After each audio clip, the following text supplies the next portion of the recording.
Assalamualaikum warahmatullahi wabarakatuh. Kami dari kelompok 7 akan membahas materi tentang Permainan tradisional Betawi. Nama saya Yunisa Nurfauzi.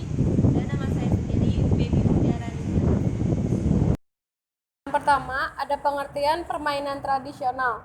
Permainan tradisional menurut Mulyani adalah suatu permainan warisan dari nenek moyang yang wajib dan perlu dilestarikan karena mengandung nilai-nilai kearifan lokal.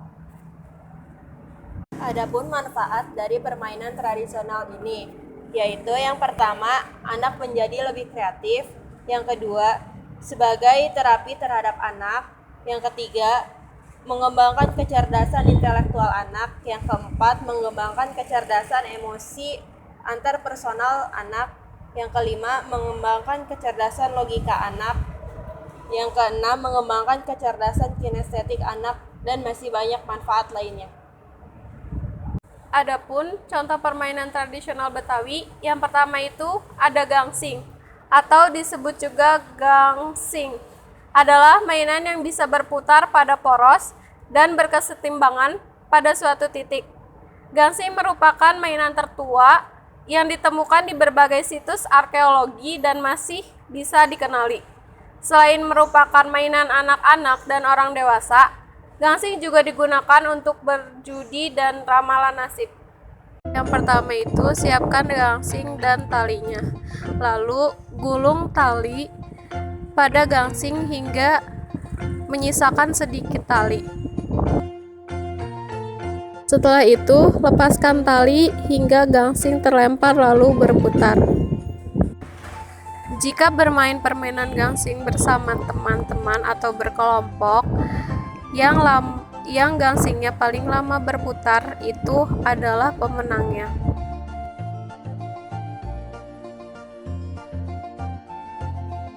Selanjutnya, permainan yang kedua itu ada kelereng. Kelereng biasa kita sebut dengan gundu. Ukuran bola ini kecil dan dibuat dari tanah liat, marmer, atau kaca untuk permainan anak-anak. Ukuran kelereng sangat bermacam-macam. Selain untuk melestarikan permainan tradisional Betawi, kelereng mempunyai banyak manfaat. Salah satunya yaitu permainan kelereng dapat meningkatkan kemampuan motorik halus, gerakan jari serta pengaturan kekuatan dan kecepatan kelereng dengan menggunakan jari-jari tangan sangat penting dalam mengasah kemampuan motorik halus. 1.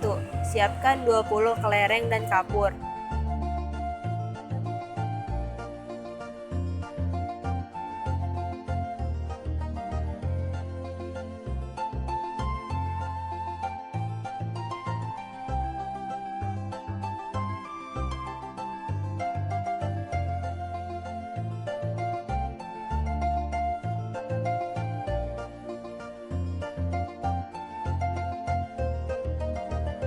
2. Buatlah lingkaran menggunakan kapur dan masukkan 20 kelereng ke dalam lingkaran.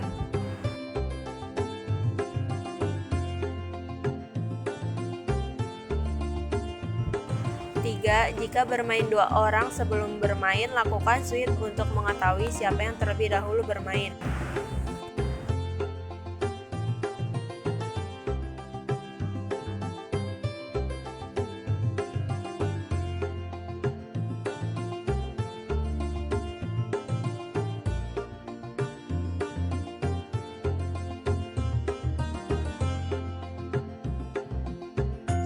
5. Lakukan hal tersebut secara bergantian hingga kelereng yang di dalam lingkaran habis.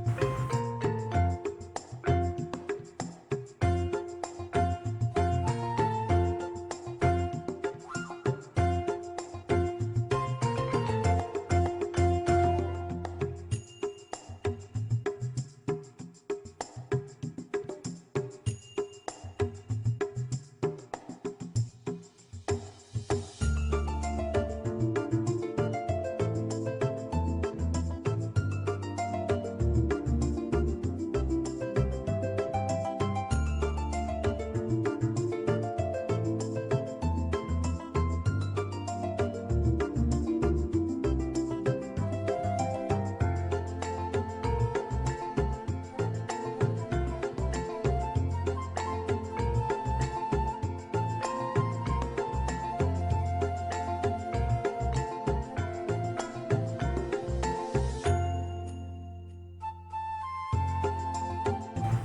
Dan yang terakhir yaitu hitung masing-masing jumlah kelereng setiap orang.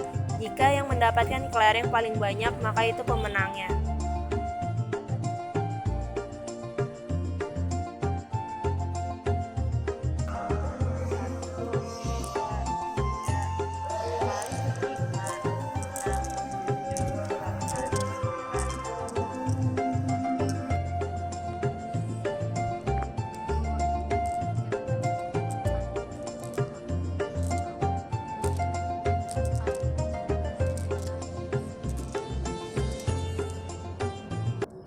Selanjutnya ada nilai-nilai dalam permainan tradisional.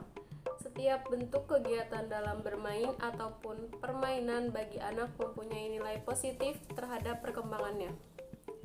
Menurut Nugroho, nilai-nilai yang terkandung dalam permainan tradisional ada 7. Yang pertama, nilai demokrasi. Yang kedua, nilai pendidikan. Yang ketiga, nilai kepribadian. Yang keempat, nilai keberanian. Yang kelima, nilai kesehatan. Yang keenam, nilai persatuan. Yang ketujuh, nilai moral. Unsur-unsur nilai budaya dalam permainan tradisional menurut Darmulya ada 10. Yang pertama itu nilai kesenangan atau kegembiraan. Yang kedua, nilai kebebasan. Yang ketiga, nilai berteman.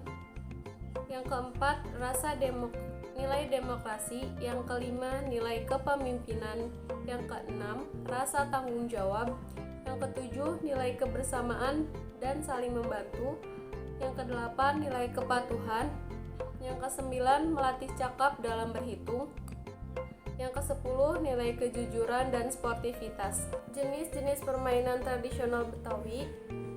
Menurut Ridwan Saidi, permainan anak-anak Betawi dapat dibedakan oleh yang pertama, kelompok umur. Ada 2 jenis, yaitu di atas balita sampai remaja dan remaja sampai dewasa. Yang kedua, jenis kelamin laki-laki dan perempuan. Jenis permainan kelompok umur masih dibedakan oleh waktu. Yang pertama permainan siang dan yang kedua permainan malam. Jenis permainan anak laki-laki ditinjau dari lokasi permainannya dibagi ke dalam 2 bagian, yaitu permainan di dalam ruangan atau indoor dan permainan di luar ruangan atau outdoor. Jenis permainan laki-laki indoor siang. Permainan anak laki-laki kebanyakan di luar ruangan. Namun ada beberapa permainan yang lokasinya di dalam ruangan dan sering dimainkan secara campuran bersama anak perempuan. Permainan tersebut adalah petak umpet dan wak-wakbung. Jenis permainan anak laki-laki outdoor siang ada dampu, tok kadal, galah batu, petak, lari, dan adu dengkul. Selanjutnya ada jenis permainan anak laki-laki outdoor malam. Yang pertama ada gala asin, yang kedua ada torti, yang ketiga ada badomba, yang keempat jailangkung.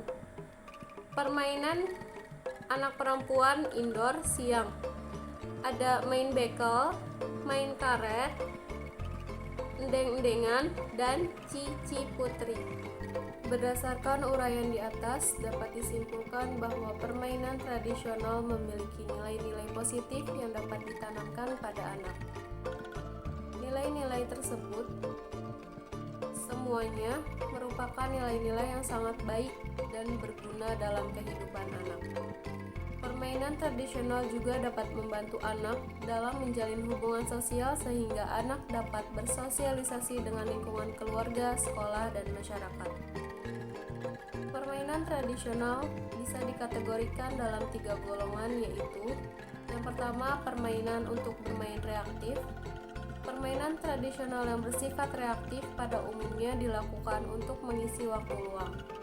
Yang kedua, permainan tradisional yang bersifat kompetitif, memiliki ciri-ciri terorganisir, bersifat kompetitif, dimainkan oleh paling sedikit 2 orang, mempunyai kriteria yang menentukan siapa yang menang dan siapa yang kalah, serta mempunyai peraturan yang dapat diterima bersama oleh pesertanya. ketiga, permainan tradisional bersifat edukatif, terdapat unsur-unsur pendidikan di dalamnya melalui permainan seperti anak-anak diperkenalkan dengan berbagai macam keterampilan dan kecakapan yang nantinya akan diperlukan dalam menghadapi kehidupan sebagai anggota masyarakat. Berbagai jenis dan bentuk permainan pasti terkadang terkandung unsur pendidikannya. Inilah salah satu bentuk pendidikan yang bersifat non-formal di dalam masyarakat. Permainan jenis ini melatih menjadi alat sosialisasi untuk anak-anak agar mereka dapat menyesuaikan diri sebagai anggota kelompok sosialnya.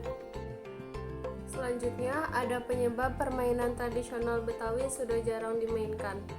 Menurut Ken Acroni, ada beberapa realita yang bisa menjadi penyebab jarangnya permainan tradisional dimainkan. Yang pertama itu karena tempat. Bermain semakin terbatas, laju pembangunan yang begitu tinggi membawa dampak makin berkurangnya ruang publik. Lahan hijau, halaman rumah yang luas, atau lahan-lahan yang kosong yang dulu menjadi tempat bermain anak-anak, kini sudah berganti menjadi perkantoran, perumahan, mal, hotel, apartemen, dan lain-lain. Yang kedua, karena waktu. Bermain yang semakin sedikit di kehidupan modern yang semakin kompetitif membuat orang berlomba-lomba untuk memiliki keunggulan baik dalam bidang akademis maupun keterampilan khusus. Kondisi ini berlaku pula pada anak-anak. Orang tua yang sedemikian khawatir pada akan masa depan anaknya akhirnya melakukan berbagai upaya dalam rangka mempersiapkan agar mampu menghadapi kompetisi global dan meraih sukses di masa depan. Yang ketiga itu karena teknologi. Anak-anak sekarang begitu akrab dengan teknologi. Mereka begitu dekat dengan telepon seluler, PlayStation, game online, ataupun internet lainnya. Kesimpulannya, permainan tradisional pada saat ini semakin punah di kalangan anak-anak, yang mana anak-anak sekarang cenderung lebih memilih permainan modern karena permainan modern dianggap lebih menarik dan instan tanpa proses pembuatan terlebih dahulu. Apalagi pada saat ini televisi atau media elektronik lainnya semakin mudah dijumpai oleh anak-anak sehingga anak akan mudah mendapatkan informasi mengenai permainan yang terbaru. Hal ini juga dipengaruhi oleh orang tua yang mana orang tua tidak pernah mensosialisasikan tentang adanya permainan tradisional.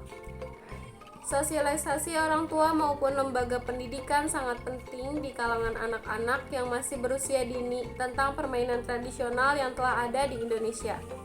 Sebagai generasi selanjutnya, seharusnya menanamkan nilai tradisi yang ada di desa sekarang, di era sekarang, agar tradisi yang ada tidak punah di kehidupan masyarakat selanjutnya.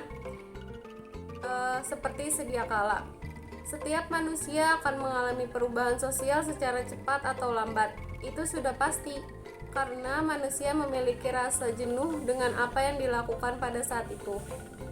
Perpindahan manusia atau masyarakat dari titik satu ke titik lainnya berdasarkan keinginan yang ada di benak masyarakat itu sendiri dengan dipengaruhi oleh faktor-faktor eksternal yang masuk dalam kehidupan masyarakat sehingga merubah nilai-nilai awal yang dipegang teguh masyarakat tersebut.